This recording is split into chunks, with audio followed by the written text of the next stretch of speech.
Chachamim, je ne comprends pas. Vous me soupçonnez que j'ai fait quelque chose de mal? À moi, Ravuna, vous me soupçonnez à moi d'avoir fait quelque chose de mal? Et les Chachamim répondent à Ravuna et dis-moi, est-ce que tu nous soupçonnes à nous de soupçonner Dieu que lui a fait quelque chose gratuitement? Comment peux-tu croire que toi, tout va bien chez toi et c'est Dieu qui se trompe? Si Dieu a fait en sorte que ton main se tende en vinaigre, c'est qu'apparemment il y a un problème. Et on préfère te soupçonner à toi que soupçonner Dieu. Et ça, mes amis, c'est une réponse qui est vraie. Parce que quand un homme dit, et pourtant moi je suis quelqu'un de bien, je fais tout ce qu'il faut, je suis honnête, je ne vole pas, il y a la phrase classique, j'ai Dieu dans le cœur, et je fais tout ce qu'il faut toute ma vie, je n'ai jamais fait de mal à personne. C'est vrai. Et Dieu, lui, a fait du mal à quelqu'un?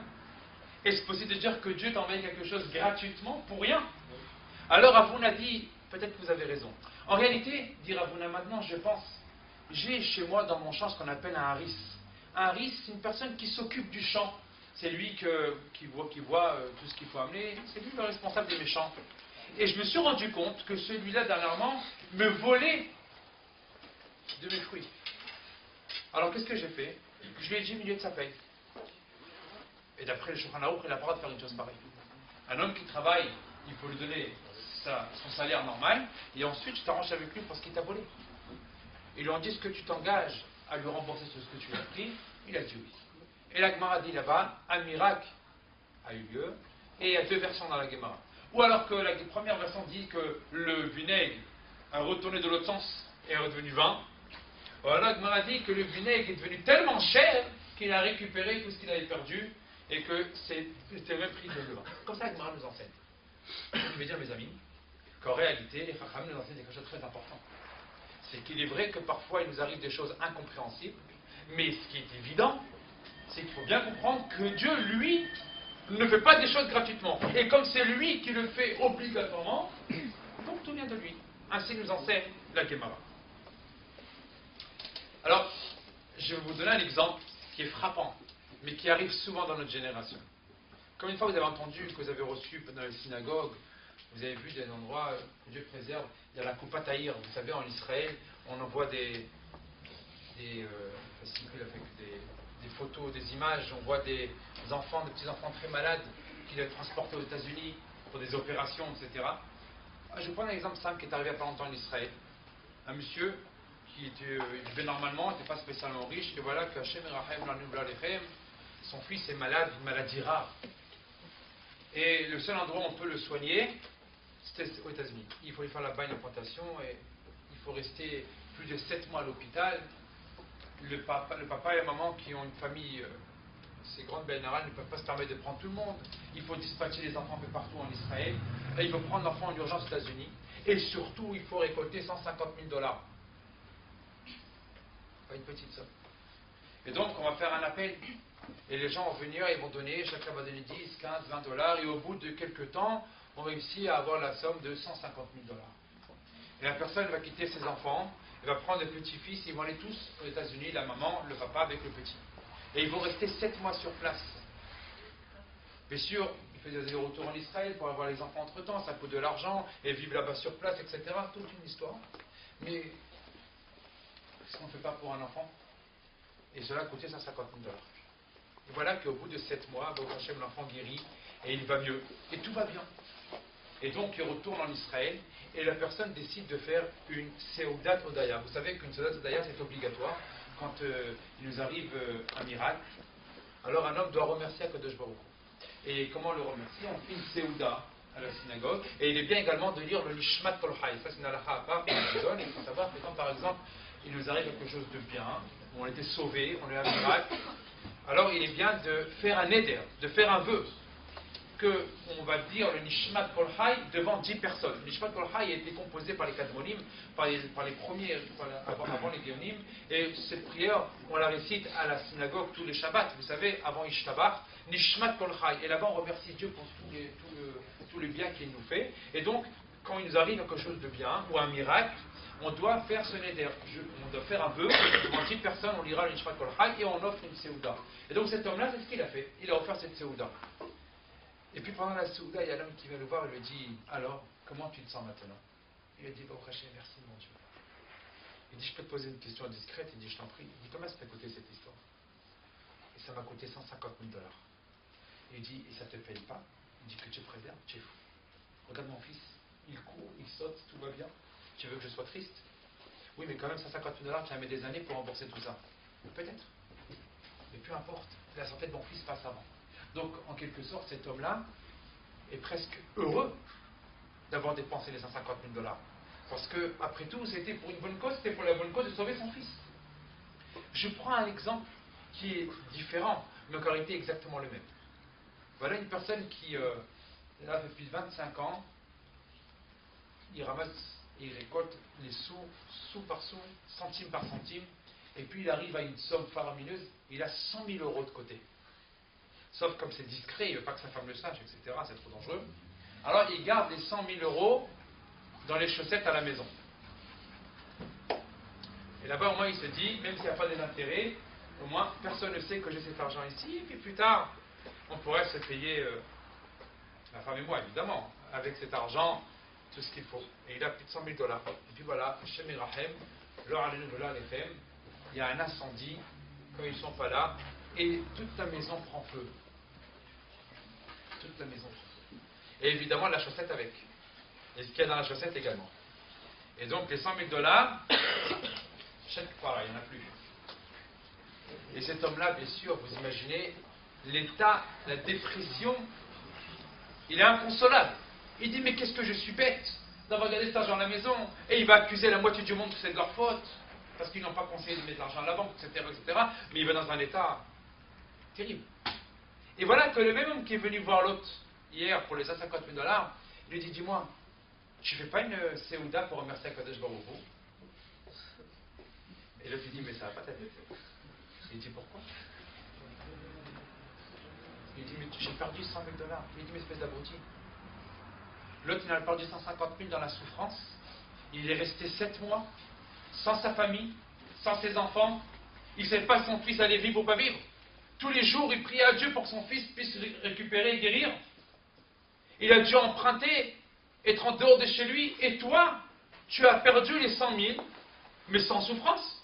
C'est arrivé tic-tac. C'est beaucoup plus rapide. L'autre le regarde et dit, mais il est arrivé. C'est pas possible. Il a un problème. En réalité, mes amis, il a entièrement raison. C'était écrit là-haut dans le ciel que Réhouven devait perdre 150 000 $. Et c'était écrit également que Shimon n'avait pas aussi 150 000 $. Seulement l'un, c'était avec des souffrances, et l'autre, c'était sans souffrance. Mais nous, avec notre esprit d'être humain, qu'est-ce qu'on se dit? L'autre, savait qu'il est content, même qu'il a perdu 150 000, il fait une grande fête, parce que son fils est sain et sauf. Et l'autre, qui a perdu 50 000 avec le feu, il ne comprend pas que, de toutes les manières, c'est pareil. Sauf que l'un, c'était écrit qu'il allait perdre avec la souffrance, et l'autre sans souffrance, tout simplement. Mais les deux étaient écrits, mes amis. C'est ce qu'on appelle l'ashgacha pratit. C'est ce qu'on appelle que dans la vie, il n'y a pas de hasard. Qu'Akadosh Baruch Hu, en réalité, a tout décidé, tout écrit. Pourquoi il a décidé telle chose? Ça aussi, on va voir tout de suite. Mais tout est écrit. Tout dépend comment nous on perçoit la chose. On peut la percevoir d'une manière où merci mon Dieu, tu m'as sauvé mon fils, mais ça 50 000 $, je m'en moque. Ce n'est pas ça qui est important. Et on peut percevoir la chose d'une manière complètement différente. J'ai perdu 100 000 $, malheur à moi.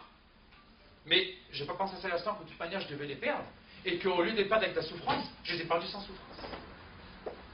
Ça, c'est ce qu'on appelle en réalité la hashgacha pratit, et tout dépend comment l'homme va percevoir cette hashgacha pratit. Le Rav Yitzchaim, Rabbi Israël Mirakohet de Radin, Zechet Tzadik Kadosh Livracha, nous raconte une histoire. Il dit la chose suivante. Il dit un jour, dans son propre village de Radin, il y a une histoire terrible. Il y a une dame, veuve, avec 3 enfants. Son mari est mort très jeune d'une maladie, et cette dame-là, la pauvre, n'avait pas de quoi nourrir ses enfants. Et puis elle a trouvé un business. Tous les matins, elle partait à la forêt, elle coupait les arbres, prenait le bois et le vendait dans le village pour faire du feu. Avec les petits sous qu'elle ramassait, elle amenait à manger à ses enfants. Seulement, le loyer de sa maison était très cher, et c'était un bon antisémite qui louait sa maison, Et donc sa maison coûtait tellement cher, le loyer était tellement cher, malgré que c'était une toute petite maison. Chaque jour, elle gagnait 20 roubles. Elle prenait 10 roubles, elle mettait de côté pour le loyer, et 10 roubles pour acheter un morceau de fromage avec du pain et du lait pour ses enfants. Et cette femme, la pauvre, tous les matins, elle sortait dans la forêt, dans le froid, dans la chaleur, et puis elle allait couper les arbres, et avec les forces qui lui restaient, elle partait au marché, elle vendait ses bouts de bois, et elle gagnait son argent. Et voilà, une année, cette dame-là, son business ne fonctionne plus, le bois n'est pas bon, et puis plus personne ne veut acheter son bois. Et je croyais que c'était elle qui coupait le bois, là. Et donc, cette dame-là, la pauvre est triste, et elle n'a plus de quoi se nourrir, et elle récolte beaucoup, elle ramasse beaucoup moins d'argent. Et puis bien sûr, elle n'a plus de quoi payer le loyer, elle s'est dit, le loyer, tant pis, on verra bien. Mais ça ne tarde pas, au bout d'un mois, le gars il vient, frappe à la porte, et il dit, madame, il faut le loyer. Et du coup, je t'en supplie, je t'ai toujours payé. En ce moment, ça ne marche pas très fort. Laisse-moi 1 ou 2 mois, il dit, écoute-moi bien. Si demain, avant le coucher du soleil, tu n'as pas payé, tu es dehors. Et cette dame, la pauvre, elle dit, qu'est-ce que je vais faire? Je vais voir. Et le lendemain, elle prend son bois, et puis ce qu'elle vend, elle a de quoi manger pour ses enfants, il n'y a pas de quoi payer le loyer. Il revient avant le coucher du soleil et lui dit, dehors. Et là, elle se met à genoux, elle lui pleure devant ses enfants, et lui dit, écoute, s'il te plaît, ne laisse pas dans cet état, je vais aller où? Et le bonhomme voit que la femme ne peut pas sortir, il apporte 3 chiens, et les 3 chiens se mettent à aboyer devant elle, la pauvre ne sait plus comment faire, elle prend la petite valise, elle prend ses 3 enfants, et elle s'en va. Le Chafetz Chaim a vu ça, c'est le voisin de cette dame. Et ce jour-là, il était très mal. Et il s'est dit, Dieu, qu'est-ce que tu fais? Le Chafetz Chaim, Rabbi Samir HaKohen. Et lui était très pauvre également, il ne pouvait pas aider cette femme, et était dans un état terrible. Mais l'histoire est passée comme ça. Et voilà que 20 ans plus tard, cet homme-là, à qui appartenait la maison, en réalité, était juif. Mais il avait nommé un goy pour venir récupérer l'argent. Mais le juif lui-même savait ce qui se passait. Et ce juif-là, pire, c'était le shamash de la synagogue. Mais il camouflait son jeu, il faisait comme si c'était un bon juif, c'était quelqu'un de bien, mais en réalité c'est lui qui a envoyé, et c'est lui qui avait fait mal à cette femme. Et puis un jour, au bout de quelques années, ce shamash sort au Shabbat de la synagogue, et il y a un malheur qui frappe cet homme-là. 3 chiens sont venus, et ils l'ont mordu jusqu'à la mort. On va voir le Chafetz Chaim dit, Rabbeinu, regarde ce qui s'est passé dans la ville. Il y a un malheur terrible. Le shamash de la synagogue a été tué par des chiens. Le Chafetz Chaim s'est levé, il a dit, merci mon Dieu. Alors les hommes se posent la question, on dit, Rabbi, ça va pas? Il dit, ça va très bien. Ça fait 20 ans que je pose la question, où est la justice? Maintenant j'ai compris. Il y a une justice, il y a une mida keneged mida.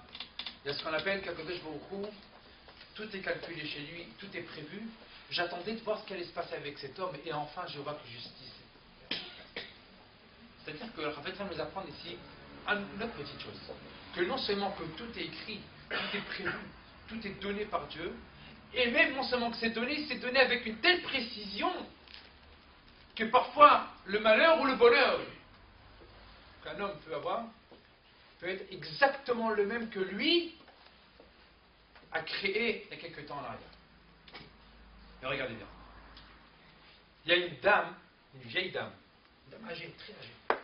Elle habitait Houlon. Vous connaissez tous Houlon en Israël, pas loin de Tel Aviv. Elle habitait Houlon, cette vieille dame. Et puis cette dame, elle n'avait ni famille, ni enfant, rien. Et cette dame âgée, un jour, décidait de partir, elle veut voyager à Bnei Brak. Et donc, qu'est-ce qu'elle fait cette dame? Elle prend le bus de Houlon, et elle arrive à la Tahana Merkazi de Tel Aviv, et de Tel Aviv, elle prend le bus pour Bnei Brak. Et le voyage est un peu long pour elle, c'est un peu compliqué, même si ça a 1h30 de route, mais pour elle, 1h30, c'est 1h30. Et puis quand elle arrive à Bnei Brak, je ne sais pas si vous connaissez un peu Bnei Brak, Rabbi Akiva, la rue la principale de Bnei Brak, elle descend du bus, et à peine elle sort du bus, il y a une voiture qui vient et renverse cette dame. Et la dame est morte sur le coup. Et à ce moment-là, vous imaginez, je peux passer Bnei Brak quand il y a une ambiance comme ça, il y a tout le monde qui vient, et se dit, mais c'est une grande folie. Et puis, il y a un monde fou